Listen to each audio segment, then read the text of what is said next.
more you travel, it's just like, well, you see a lot of things, and like you want to impact, and you want like to improve quality, and you want to improve working conditions, and you want to improve, you want to impact, and you want to make things better when you're there, both for the crop profile, but also for doing something well and doing something.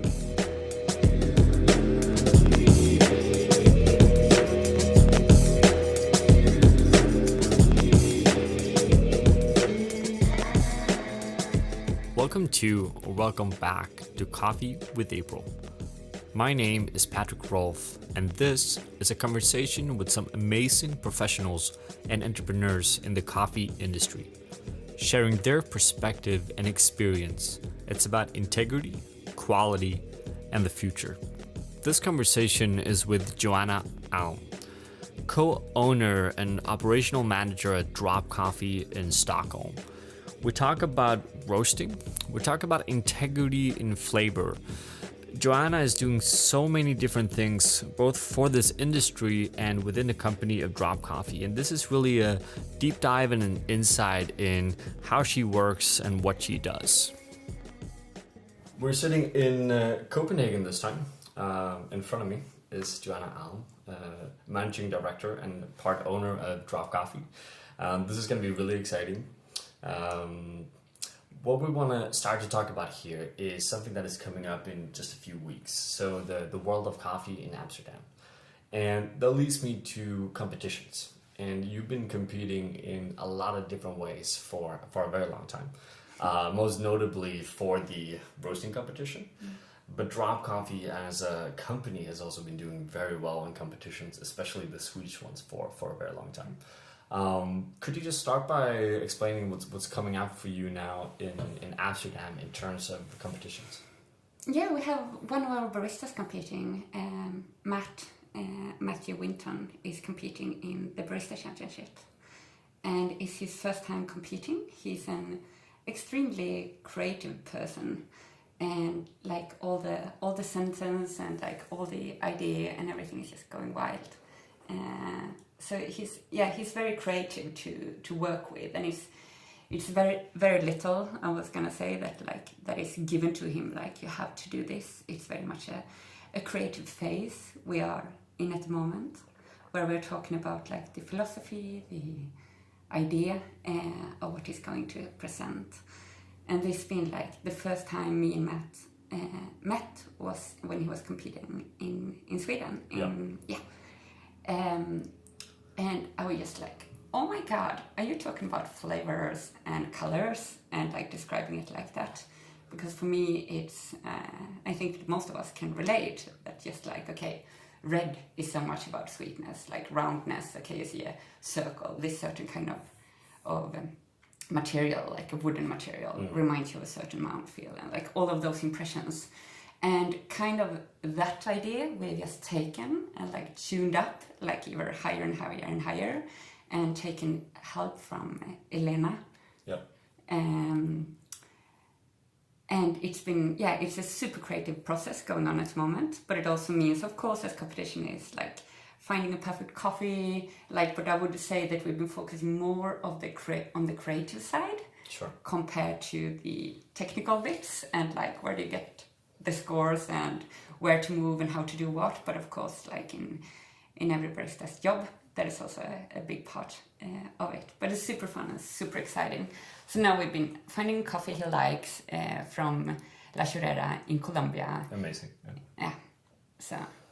Super. And you're also roasting for the Guatemalan competitor, right? Yes, I am. So fascinating coffee as well, like divided into different like fermentation times of the coffee. I'm gonna present different highlights of the coffee in it. So it's good. Like I'm always feeling so humble, like with somebody, we've had it in the long culture, as you're saying, as competing as a company. It's just like, no, but let's do what we believe in and just like go on stage and try our ideas, like to see if they like it. And that's been the whole philosophy all the time. Just like, no, it's only coffees we have on the shelves ourselves, roast it in the same way. We come up with, our expressions and how we describe the coffee, and are trying to just, be us, but also that we kind of not need to defend, rather maybe present, even more like, this is what we believe in, and this is what we want to do. Yes. Yeah. I think that's a really cool way to do it. And when I look at draft coffee, and maybe one shouldn't categorize, but you would definitely fall into some kind of competition roastery category, I would say, which for me personally is a very positive thing. Like as most of you guys listening know, is that I'm very much into competitions myself. I think it's a very important part for a company in terms of pushing forward innovation, educating staff, getting inspiration, just becoming better as a company. Is that like what kind of role has competitions at Drop Coffee? Is it something that you work on integrating, or is it something that just comes naturally for you as a company, or how much focus is spent on it? Like, I think that I'm pushing it a lot in that direction. Like, in particular, I've been fairly much on the new baristas coming on. Sure.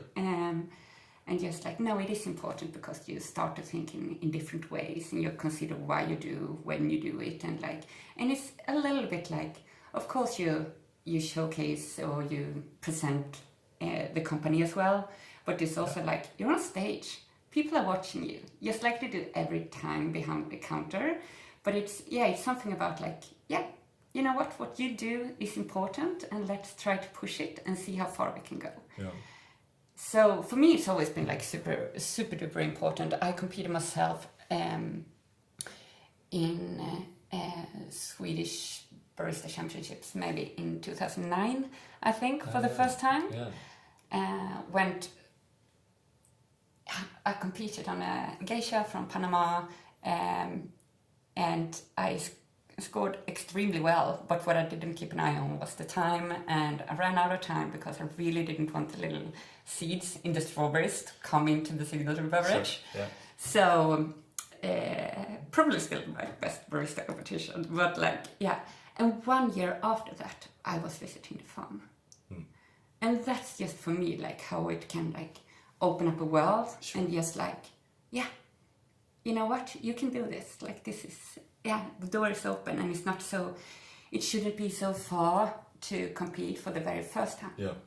And then if you look at, if you want to win, if you want to compete well in a World Barista Championship or Brewers Cup or roasting or latte art, like you know how much practice and attention to details and preparation and money and like all of that, like it's so much more.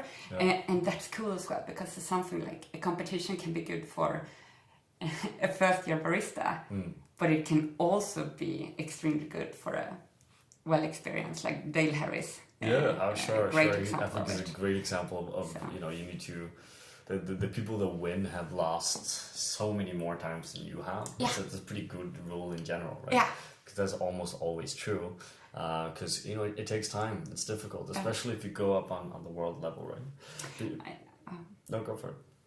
No, but it's also super scary. Like, I mean, I admire everyone that goes on stage, and like, I remember you saying it, and just like, Joanna, have you signed up for Nordic Roasters? And I'm like, no, I'm not really feeling strong enough to. Did you guys sign up for that? No. No, we yet haven't. We'll see after this podcast if there's any spots left. Yeah.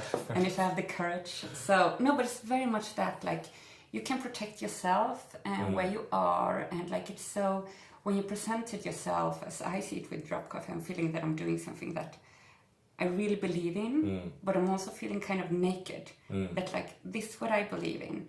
And I haven't, I phrase things maybe for myself and for my baristas, but like it doesn't say on the packaging per se. And it's something like when you go on stage or when you're being judged, and if you're being punched and you don't have any shelter or not even clothes, or, it's just like, it can hit you hard. Sure. So no, I encourage everyone to compete, but I also would say like, don't take it too hard if you don't do well. No, certainly, and have the right kind of mind space, because honestly, most of us don't do very well in the beginning, right? We just don't, right?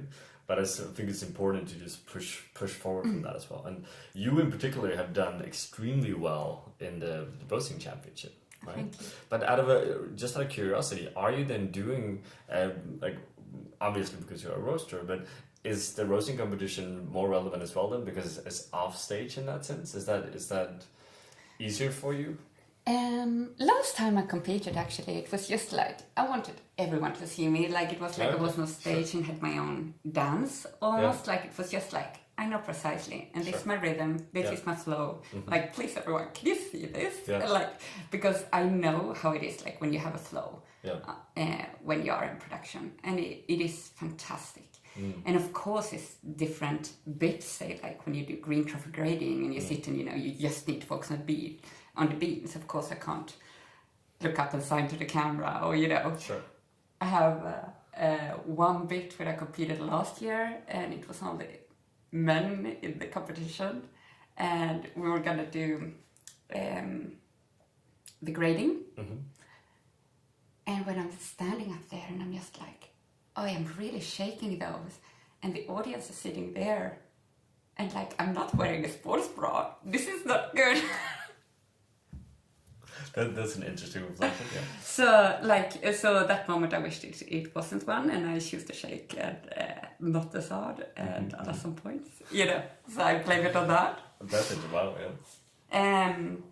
But it's so you've been competing twice, twice in the Worlds. No, is that correct? 3 times. 3 times in the world now. Wow, that's a lot of times. So the first time when I competed in Sweden, it was a beautiful year. Like it was just like branch colleagues. It was a new competition. We were standing there side by side, more or less like cupping each other's coffee, giving feedback, like as much as you possibly could help each other, we did. And like great roasters, like Sweden, Scandinavia, the world per se, but like it is some people that I really admire and like working around and having as branch colleagues I was competing against. And no, it was a fantastic year, and I did not think I was gonna win. And when I did, I just said to Christian from Damateo that placed second. I think I did. I was just like, okay, just come with me to Rimini. Can we do this together? Yeah. But then I wasn't so prepared. I ended up at 3rd place because I didn't really know how to prepare. Still pretty good for not being so prepared. And in Gothenburg, I placed 2nd. Then I was more prepared. Yeah. And when I went to Shanghai in 2016, I was very well prepared. And I had my focus there. But I had one bit that I didn't know the roaster as good as I should. So I started to do that during my practice time. Sure.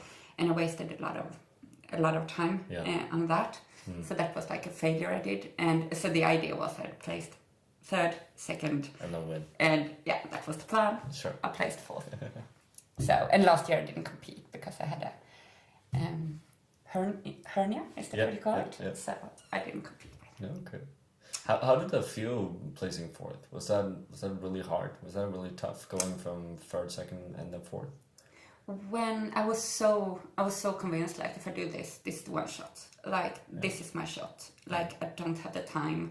I don't have the, like I'm doing this now. I know the competition well. Sure. And let's do this. So that was very much the year I had planned to do my very best to win. Yeah. And I placed 4th. Yeah, it was tough. Like in how douchey and snobbish does that make me sound? But yeah, I was really disappointed on myself, which is the worst. Yeah. And what is the plan now? Like, what are you moving into to this year's world competitions, which we don't know where it is yet. Hopefully, we'll know that sooner rather than later. How do you feel for that? Like, what is your ambition? How are you preparing? Like, you're very busy in general. You're traveling a lot. You're all over the place. And you're running a company, which is a roastery and a coffee shop. So busy all together. How do you fit everything in, and what do you want out of it? I think that I am so busy. I'm tired of saying I'm busy. Like, sure. And I almost choosing not to. Now I try to say that I like you can say you're busy, and that's a stressy word, and you can say you're very busy, and and you can say you're extremely busy. And all of those is like more and more and more. But what I was starting to feel now is just like, I do a lot. Sure. I do a lot of things. Yeah. Today I did heaps of things. Just like try to really, like this is now. Like I also love what I'm doing at the moment. Yeah. But there's so many things I do. And it's very tricky to not do a lot of those things. And to take the time to just like invest in yourself and your creativity. Yeah. And something as a competition. It's taken some time for myself to motivate that this is important. Yeah. Yet I know it, that is still like, as soon as I sit down, when I have like time to, even as we talk about with Matt, like to talk about shapes and combine that to different flavor profiles, or to talk about like, that's when things are happening, where you know, get the spark. So I find it super important, and I know it's gonna be a time well invested, and I just have to give it to myself. Like as a little gift, as a little treat. Like, sure. You should have this. Like, you work so hard. At least, like, invest in this. You should. I think that's very important. That's something that I do myself as well. Like competitions is really, especially from, you know, you're starting to run a company, then your focus from coffee actually, you know, to some extent it disappears or changes, right? Because you have a bunch of administrative things and sales and so on that you need to focus perhaps more on, right? So competitions is a great way just to, you know, you force yourself to get the time to focus on something that you actually love to do, but just don't have the same amount of time to do, right? Which I think is really interesting. But let's continue on the kind of note about you traveling, because as you mentioned before, we had a coffee before this as well, and you said, for example, now that Drop Coffee only buys from farms that you're going to exclusively, and if I'm correct as well, you guys are buying continuously from these farmers as well, right? So you're basically locked in. This is who we work with. Do you want to share some thoughts and ideas about that kind of idea, and how did that start? Because it wasn't always like that. And what kind of benefits has been coming out of that now? I think that in general, if you would do a timeline of Joanna and maybe of Drop Coffee, like you will see that in the beginning, like, say like, at least if I look at my green coffee buying, it's been like, but we're just gonna have the best coffees. Sure. And that was the highest quality coffee. That's what we were gonna get.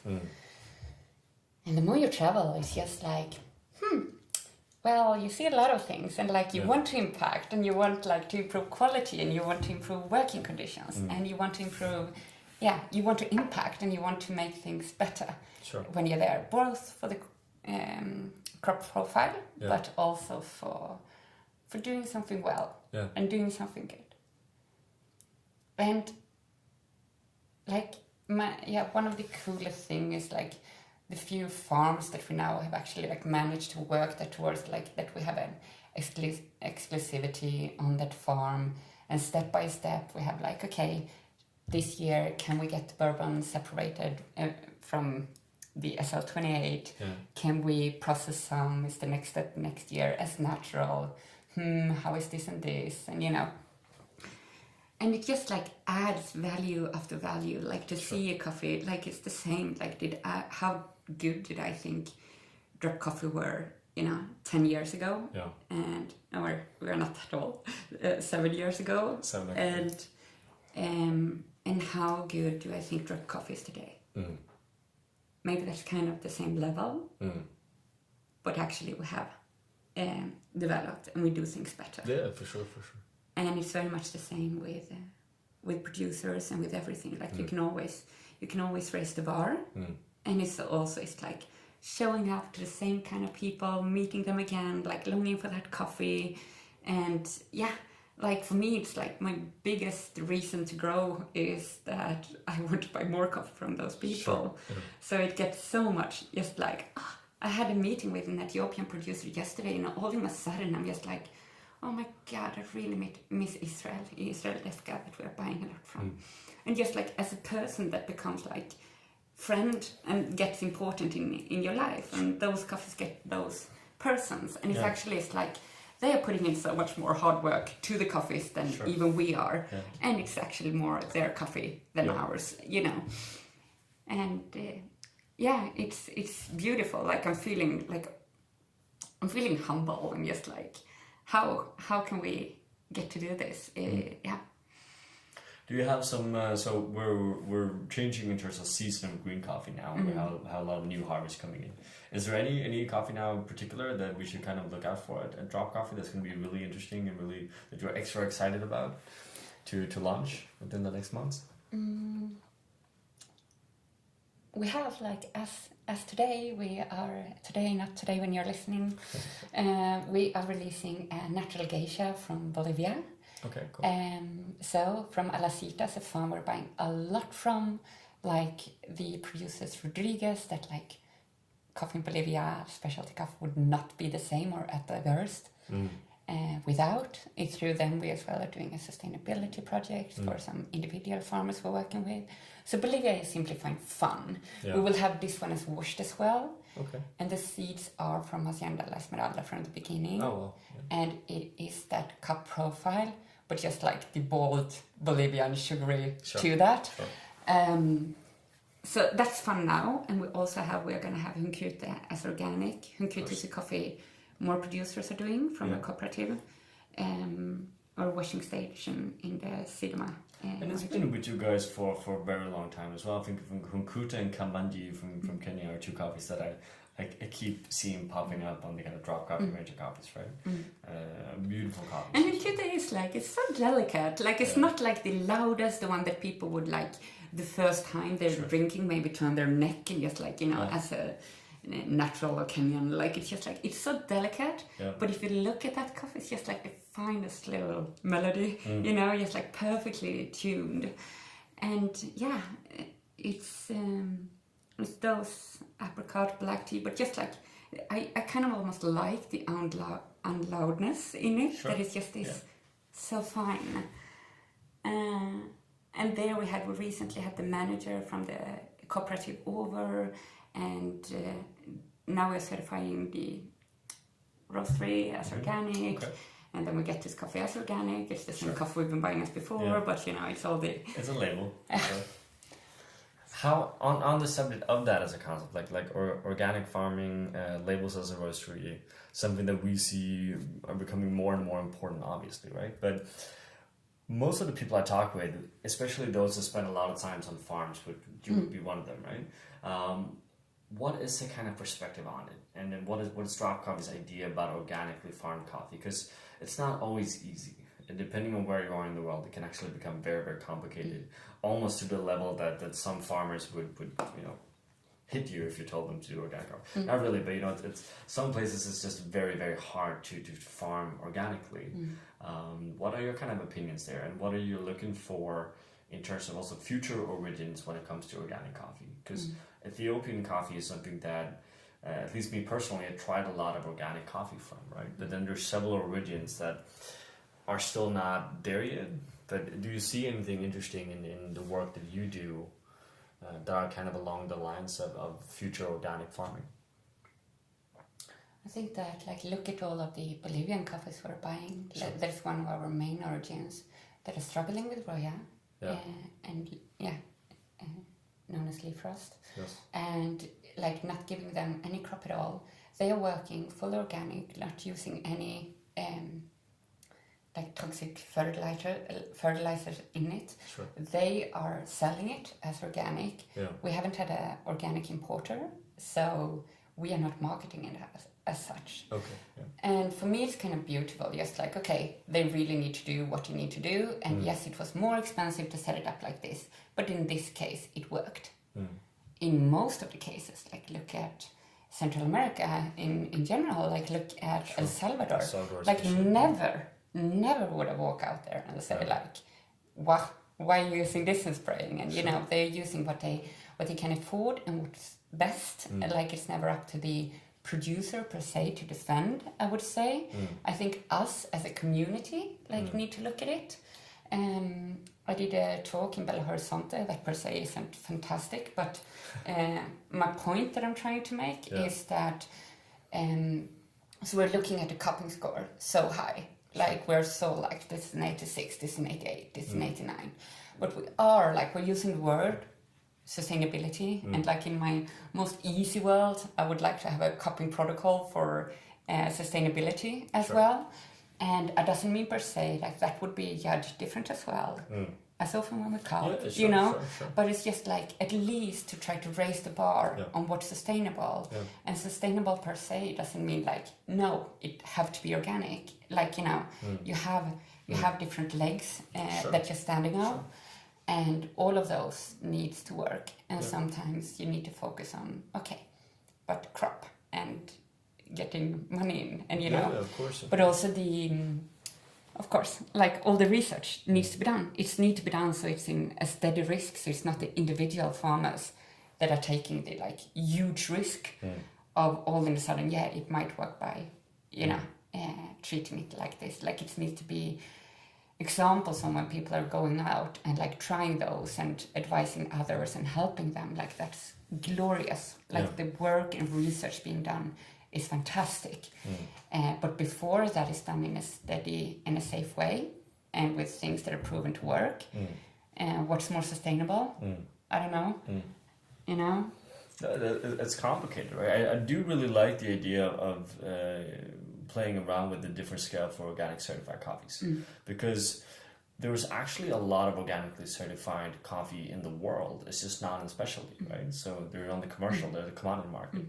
They actually are expanding quite rapidly because there's a demand for it, right? But we don't get it into our kind of part of the world because the taste quality is not always there. At the moment, there are exceptions for sure.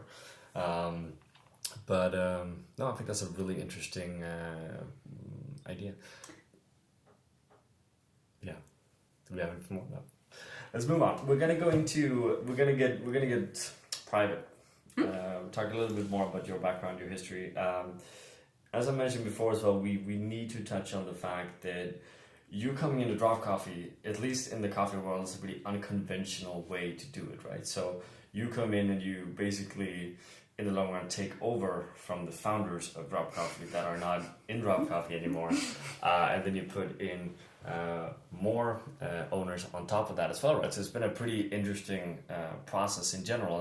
I'm very interested in the kind of business part of a coffee roastery as well. So, but before we go into that, what have you done before? Because I don't know that either. What did you do before coffee? So I worked with coffee. Like coffee for me were an extra work. Like for me it was more like, oh, so you're working in a cafe kind of job for like all the time when I was studying. And like, so when I poured my first latte, was I 14 or 13, you know? And I moved to Oslo, and I thought I was really good in coffee, and I make those like hearts in the latte art, and we're like really, I know this. So, but actually there I got to become manager. I got to focus a lot more on coffee and got into specialty coffee. And on the side of that, I as well, like I've been doing all of the, you know, like all the restaurants work, I've been studying for nurse for 2 years. Find it being like too little typical as the loop you get into coffee, that is just like, okay, you give me the surface now, I get it, but let's get into details. And then it's like, okay, that's a doctor education, and I didn't have that score. Fair enough,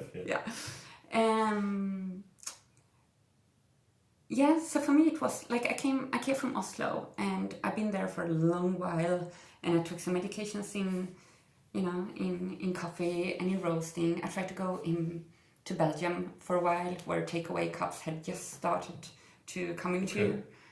And it was really tricky to, you know, do something that was really stimulating. Teaching can be stimulating, but it was, takeaway cups that were the big topic.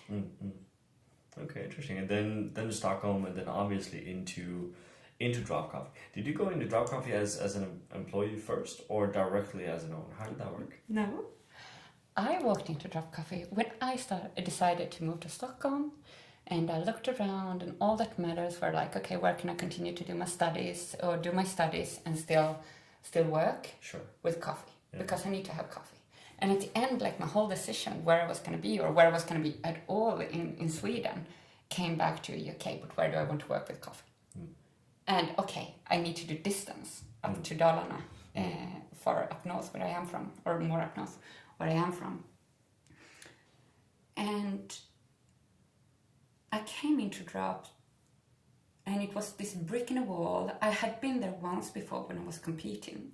Okay. And setting, like, dialed in my grinder, because that's how it was. Yeah. You dialed in your grinder as beforehand, and I took a cab back to the event with my perfect dialed in grinder. That's super.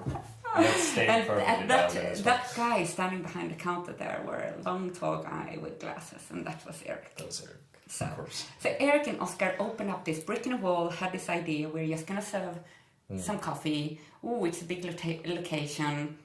Let's rent it out to freelance artists and journalists. Oh, okay. So that was like the main bit, and then it was more or less like a cafe for the people sitting there working, but starting up more and more. And I came back there, and I really liked it, and I liked the approach, and I liked the people. And of course, like they were thinking about buying a small Gießen roaster. Yeah. And I got keen, and I got super interested, and felt that I belonged.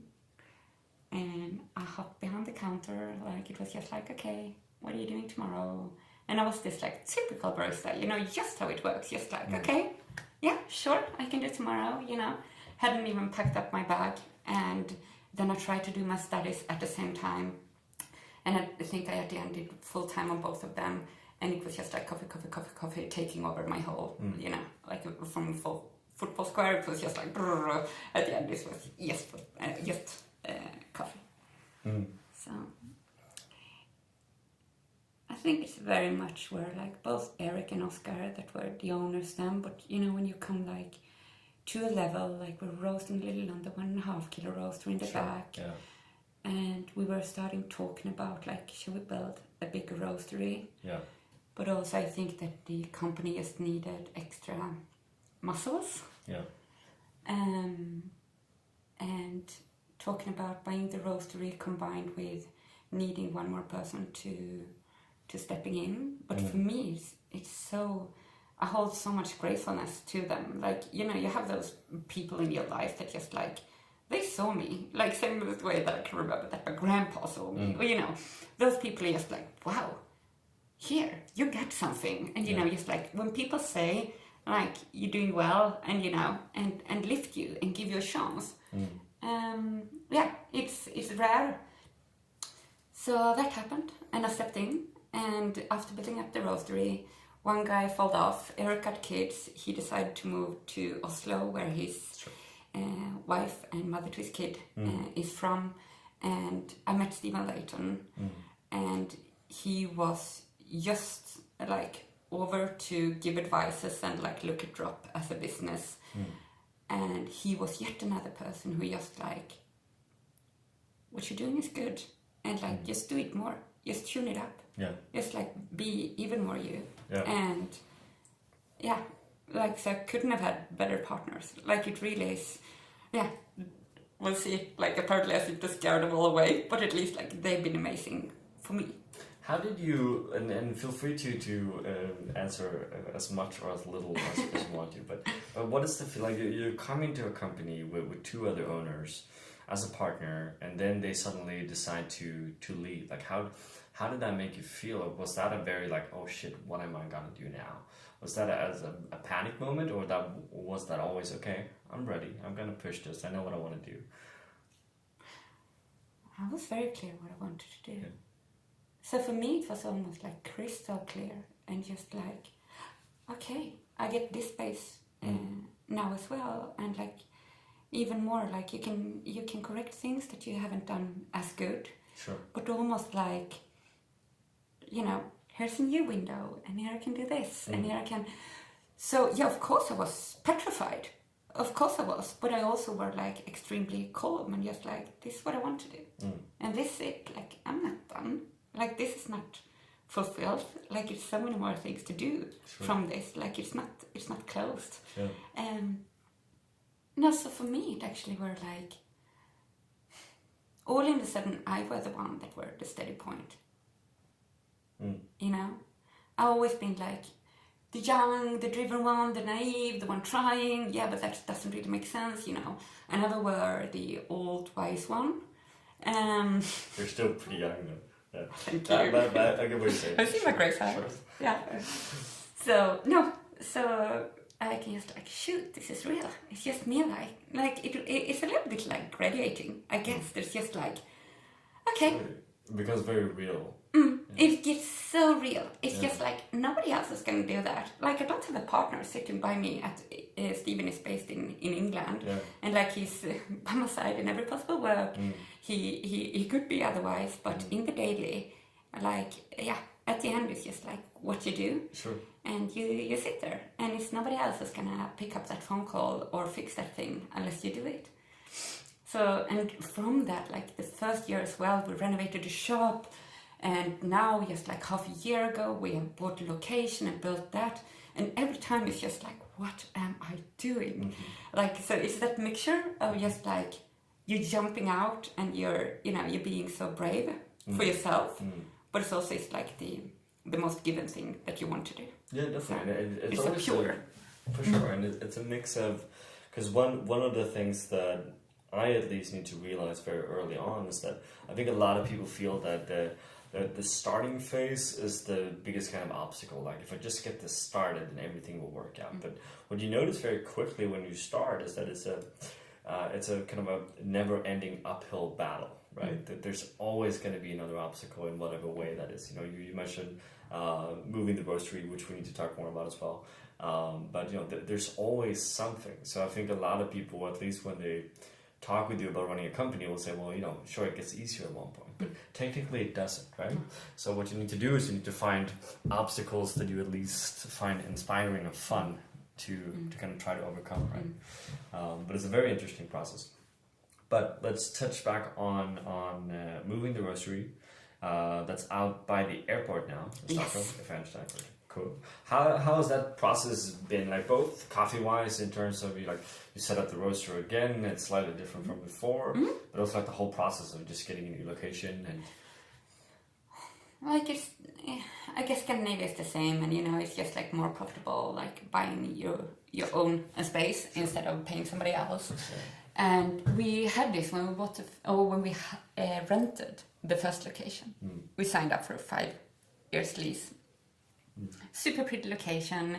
The idea were like a pretty modern roastery where you can come and visit. Sure. But it was a little of a metro ride. Yeah. Like it was only 3 stops from the cafe, but it still were like in the industrial area. Yeah. Because that's where we're there to install a 25 kilo roaster and know that no one would be disturbed. So it was that, and we paid a lot of rent and you know to showcase something that like I would be interested to see the numbers, how much we would earn on that. And I was just like, that was good. And I think it was super good for Drop Coffee being built as a brand, and for us, you know, it's so inspiring to be in an inspiring environment as well. But it just were like, I knew since the beginning, just like when the lease is running out, we should move. I want to have our own space.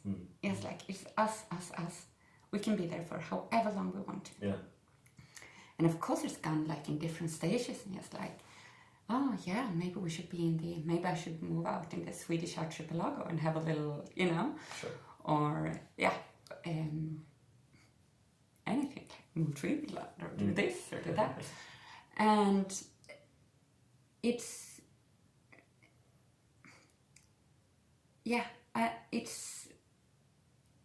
just a place where Drop Coffee is meant to produce coffee. But this time we knew how to build it. Yeah. So it was working well for our production. Sure. And also for an office to sit and work with and a cupping. So it's a two floor storage where all the production is downstairs. Yep.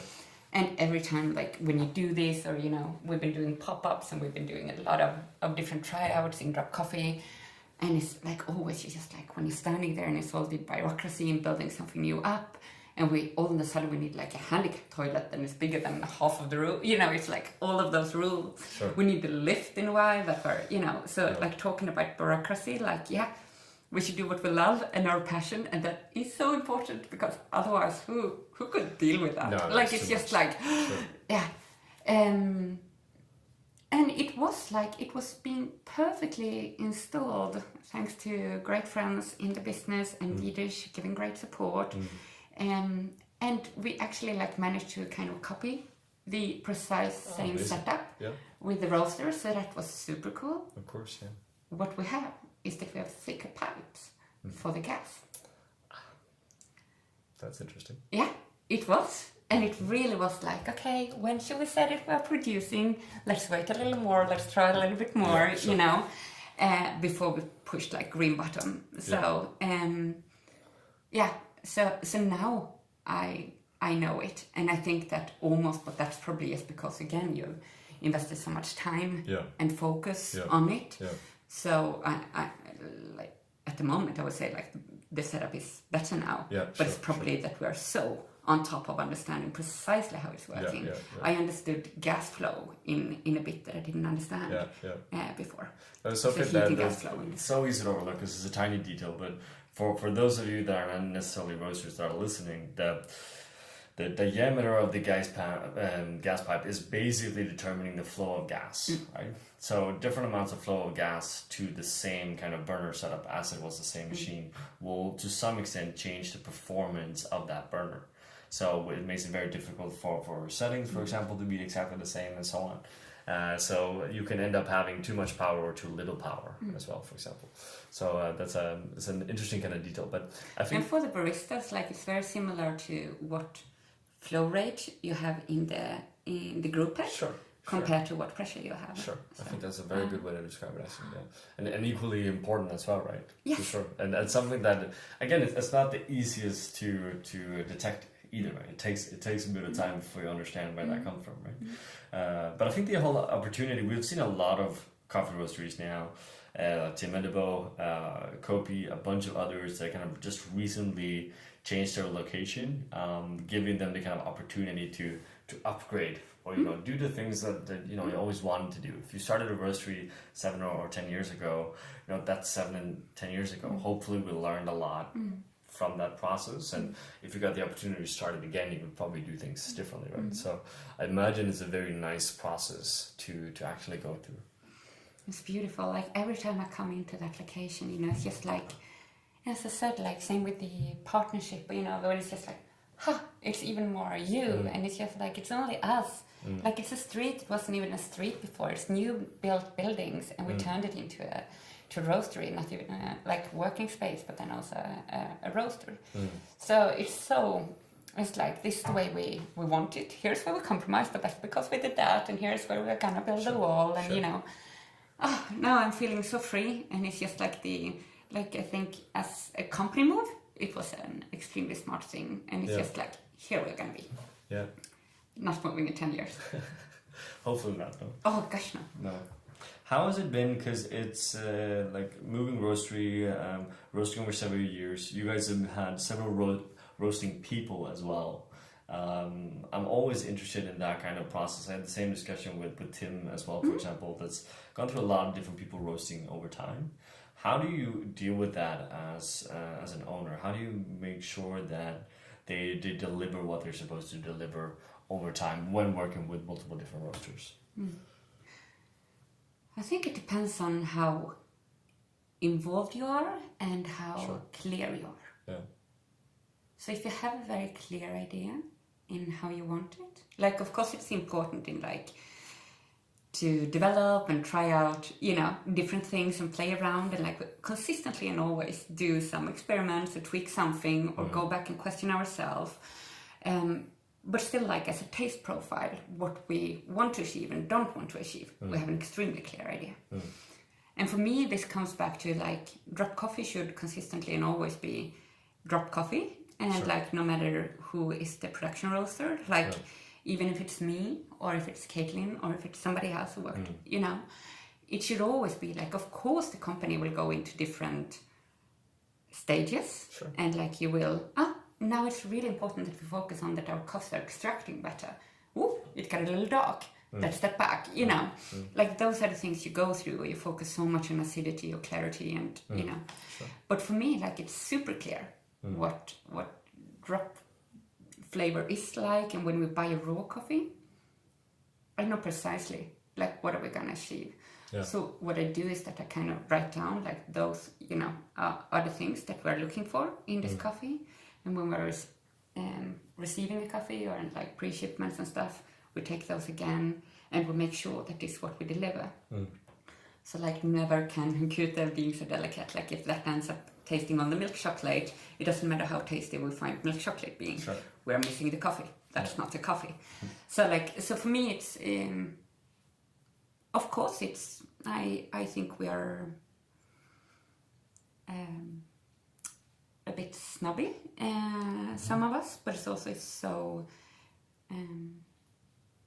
it would be too highly to speak about myself as an artist, but at least I can say that I have a very clear idea what I want to achieve with the coffees under the name of Drop Coffee. Yeah.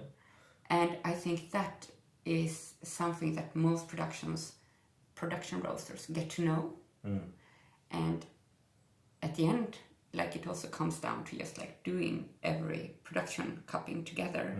Or if you missed 1 week, you miss 1 week, but then you do double next week if the production roaster done it themselves. But just like, you know, why we're roasting, how we're roasting, like cupping and tasting all the coffees we're roasting and making sure we are there palate-wise. Sure. And then it's a lot of time and evenings and sitting watching crop stir when you're traveling. Yeah. But that's only fun. Like this is so much the core and also the passion and what kind of makes us like, as I said, like, so we can do all of the bureaucracy and all of the other bits that needs to be done. Like this is it. Like this is the expression, like the art bit and the where we have a chance to paint it the way we want to. Yeah, and I think that's very important because there's I talk about it quite often. There is a lack of integrity, I think, in general in the coffee industry at the moment. Perhaps that's only me, but I feel very strongly about that. And part of that, and not just brand-wise or for the kind of visual aspect of roastery brands, but also in terms of how the coffee is tasting. So I feel that there's very, very few roasters, unfortunately, that have that kind of clear identity. So I think it's a really good perspective to come from, right? And I think that's very important to have that as a company, to actually have a flavor, right? So drop coffee is a style of coffee, right? Which you guys very well have succeeded with as well, right? And I think it's a cool process. I think it's more a bit like looking after like kind of yourself, like how many accounts have we lost in not roasting darker, not having cheaper coffees or not having more funky or fun coffees, or, you know, like all the decisions, that's crazy. Sure. Like what's smarter actually? Sure. Like, look in the wallet, like, but at least like I'm happy until the money's out. So exactly. Yeah, you know, that's why you don't the kind of sweat, tears, and time that goes into running a company. You do that so you can do it in whatever way you want to, right? You don't do that so you do what everyone else does. Yeah. This is not the point. No, I'm feeling so free, like so happy, so free. It's just like this expression. This is, you know, it's no rules, like, and that's so cool. Like I was gonna say, the older I get, but like at least the longer I do this, and also since like, since getting a new business partner as well, like it's just like. It's not really, like I thought I would need to go into every meeting in suits and, you know, last week I was having a meeting with now I have a cafe, my cafe manager and a donut person, and we're sitting 3 ladies, and I'm just like, what, can you really sell for that much money? Can you really sell for that much money? You need to be up and bake all night. And she says, you know, and we're talking about things, like there are so few, at least, like rules in how you should describe a coffee, how you should, you know, what manual you should follow, or how you should express yourself. It's just like, it's no right or wrong, and it gets more fun when you get to do it, the way you feel for. Yeah. No, definitely. That's the beauty of coffee, right? It's so young. You know, it obviously comes positive and negatives with that, but it's definitely interesting. On that kind of subject, where are we? What's the future of draft coffee? That's kind of a big fluffy question, but where do you want to take this? You've been in the company for X amount of years. stable foundation. You just moved the roastery space. You have a coffee shop. What's kind of next level of what you want to do for the next kind of 4 or 5 years? I think that the last 3 years has been so much taking it to its core. Like from buying, when we talked about green coffee before, it's just like all those 10 different regions to actually like, no, we need to visit everyone. At the very drastic, I stepped down to 4 origins because I just need to rip it naked and just like wrote up sustainability contracts with the lawyer and just like rip it down to scratch. Now we're up to 6, 7 again, 7 actually origins that we're working, like focusing on. But it's been like so much like focusing on the core and getting it clear. Like, okay, first we need to renovate the shop. We did that. We need to, make money to ourselves in rent for the roastery as well. We did that. Yeah. So it's so like, to the core. Like the baristas know what we're doing and why we're doing it. So now for me, it's just that, like, I'm very happy where we are and what we're producing. And I'm happy with the staff I'm working with and what we do and like what I got to do. But I need to make money. Yeah, sure. How do you do that as a roastery? I think that's a really relevant, good question because I know many ways, but no ways I really like.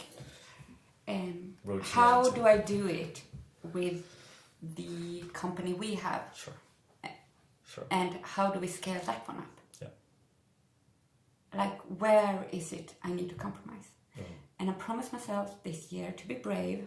And I promised to think about different things. I told before, like we're doing brunches now at the cafe. Totally new. Like I hate doing things that is not my thing, that I'm not good at. Sure. But I like the idea and let's try. I want people to come and hang and we need to earn more money per customer. Yeah. But it's just like, of course I can think about ideas that isn't drop to do and to earn money on. But the question is like, how do I maximize? Like I think it's more like, the top advice is like, take what you have, do the most of it. Sure. And I'm just thinking like, how do I do even more here? Like, how do I on this do even more? I guess like one easy solution is sales. So, and to have somebody working active with sales. Yeah, to increase that part of the company, sure. Yeah, definitely. I think that's a very relevant, it should be stated for you guys listening as well, that it's pushing a hardcore kind of specialty coffee roastery that wants to push the boundaries for taste or quality is not necessarily a moneymaker, right? There's very, very few roasters that are able to do that in perhaps the way they want to, right? Without any kind of compromised product, right? A term that we speak about quite often and we see more and more now, to be fair, right? Which is, as you referenced as well, like, sure, it would be a lot easier to perhaps produce a slightly different product in terms of increasing sales and price point and so on. But then again, it comes down to the integrity part, and it comes down to the kind of blood and sweat you put into the company up until now as well. Then was that all kind of wasted? And did I end up here anyway, right? And I think it's very important that if anyone wants to push it, then they need to find, what can I bring to the table that no one else has, right? Otherwise you wouldn't go into it. So when April started, it was with the assumption very, very clearly, and still so, that the world doesn't need another coffee roastery. I think that's very clear. Like, we just don't. So the only way or only reason to justify it would be that you're naive enough to think that you can bring something new to the table. Which I'm not necessarily sure what that is, but I think that's an important thing to have with you, right? Because you don't want to wake up 10 years into the company and be like, okay, well, sure, I'm making money now as volume, but I don't like my own coffee. Exactly. Right. That's definitely a point you want to avoid, but we see the industry is perhaps moving more and more in that direction. I think roasters, we had a trend for a few years where I was like, let's roast as light as we can. Everyone did that, I think. And now we're definitely going back almost to some kind of, blended espresso concept, right? We're getting more and more traditional for that reason, because the roasters that started back then are now in a kind of a growth position where, okay, if we want to start cashing in here now, how do we do that? And then they go back, which is ironic, right? And it's not easy, and it's if you start your own company, that's your choice, right? So you can never give someone shit for that, right? But I'm personally very very interested in that, and I think Drop Coffee has been having a very clear integrity in that sense ever since they started, right? Yeah. And that, which is really, really cool, right? For we stopped blending in 2010, yeah. Yeah, but it's a cool, it's where we should be, and I personally believe that's the, that's kind of the, that's the future, and the people that are all in this podcast are in it because of that reason, because they're people that do their stuff. They're not necessarily reacting so much to what everyone else is doing, but they're finding their own kind of path in that. But I'm also thinking, it's like if people want to do this, like it's the most amazing thing. Like I get to meet producers all over the world, and I get to roast this product, and people are actually like, I can still, like at the weak moment, I just get like goosebumps when I get to Shopify plinging like the ding ding on web orders, and like same when I get the emails from wholesale customers, and it's just like, wow, they are actually like buying this that we believe in, and it's so heart moving that it's like, maybe it doesn't money work so well, but somewhat is working. And I more go back to myself. Like I learned heaps about like doing books and this and this and this, and how to run a business and to have a board, but I kind of like, more than anything, it's just like, okay, we have this, it should be able to do. It's just me who haven't cracked the egg, or that haven't found the formula. So I'm sure it's doable. It's just that it takes a business mind. Sure. Which I think is outside the box. Yeah, definitely, and I think that's what we're seeing. That's also partially again back to what Drop Coffee is interesting, because you guys also have an interesting journey from the business side with partners and so on, right? Which I think is very, very interesting, right? Because coffee roasteries are, to the majority, I would argue, started as passion projects, right? Which is often by people with very little understanding of what they're getting themselves into, which is a beautiful thing, but it becomes very difficult, right? So I think that's a very interesting thing. On that same subject as well, and we're not going to keep on talking for too long, but I want to hear some thoughts and ideas about the future, not Drop Coffee necessarily, but the coffee, like the state of where are the coffee industry now? Is that a healthy place? And where would you want to see the coffee industry kind of moving, or like coffee as a beverage, coffee as a thing, right? What would you want to see kind of evolve in the future? Like, of course it comes with, like the first thing I'm thinking about is origin. And I think that, like, I'm a part of the Sustainability Advisory Council in SCA. And it's just like, when we sit and talk, it's just like, okay, yes, we do need to stop shipping coffee like this, so we do need to, But what's more urgent than anything is the producer situation. And this is so, like, it needs research to be done, and it needs the support. And that's the most, like, where I am like, okay, they are the one, like, first that we should help and do something about. We have the climate changes is happening now. We have the Roya going on. We have people in El Salvador that is a too dangerous country to live in, so they're thinking about moving. We have Ethiopia now, and like, yeah, I'm super curious as well. Just like every country I look at, it's just like, how are they gonna do? How are they gonna do? Ethiopia is the kind of the first year when roasters get to go and do direct, like as a producer and roaster. And now it's a little less up to us. Like if we talk about specialty coffee, I would definitely say like, okay, now it's up to us if we can deliver what we're saying in sustainability as well. Like, will we show up? Will we buy the coffee next year, even if it's cupped 1 point less than you expected? Will you, just like, will you take the responsibility and will you be there? Or work with an importer you trust and like keep asking the questions. So, keep prodding. And yeah, that's the biggest one that I'm like, okay, here, now for real, we need to focus.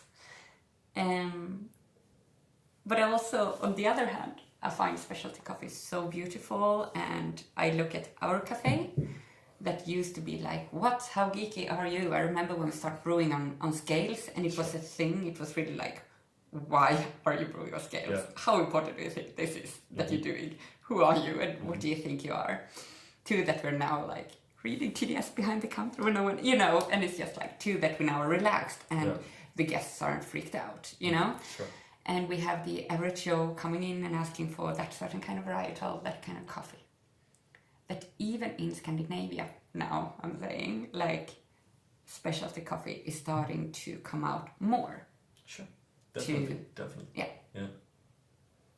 To more people. Mm-hmm. And then things can really start to happen. Like, I've seen so many roasteries that are just like, okay, look at the specialty coffee, high-end, extreme, niched, snobbish, or whatever people there are. But they're not really succeeding. I know what to do. I'm going to take the best of that and add some other bits and put it into the supermarket, and people will. And all in a sudden then, like, the level at the supermarket have raised as well. Like, the level at more cafes will raise. Yeah. We have chains communicating, like, what origin it is and how they are brewing it, and So I think that specialty coffee will grow into a more commodity, a more... It will become more of an everyday thing, right? Which is basically what we, first of all, what we need it to be, also to some extent what we want it to be, right? But there's definitely segmentations and layering now that is happening, right? Which is really cool, and then part of the future, yeah. But I think as well, like, it needs to be talked about, like, we need to find way for otherwise look at all the companies being bought up. Like, we need to find ways that are steady, and so that we can make money in specialty coffee. Because, like, how many more, can I do another decade working this hard? Well, it's a lot of yoga I need to do and a lot of trading, So, like, it's, we need to find business models that are working as small individual companies without being bought up.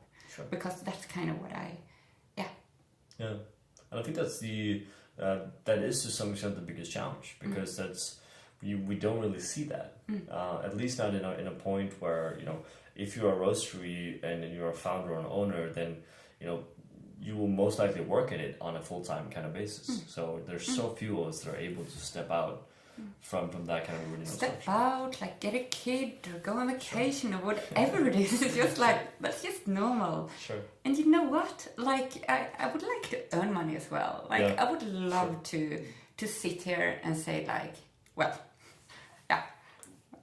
I'm going to Noma tonight. Yeah. But that's my biggest interest, and it also is I will be eating porridge for a month, and like that's how it is. Yeah. So, that's what I want to see. I want to see how you succeed in coffee, in specialty coffee, without just working really hard, building up a brand and a high value and sell. I would like to see how do you maintain that. How do you just like, another way of cashing out or sitting back. Sure. That isn't that you need to set it all. Amazing. I think that's a really great point to wrap up. We haven't talked for a while. It's super fun. Thank you very much for being here. I really appreciate it, especially since you're very busy in a positive way. It's super fun. Like, and this is what I said to you as well. Like, creative things like this is so important. Like, always when I meet a great branch colleague, it's a given, and it's what we should do more. It's always good. Cool. Thank you very much. Best of luck for the World Roasting Championship. Win. I will do my extreme best. Yeah, I believe. And I will get very sad. So if I don't. If you don't, I don't think you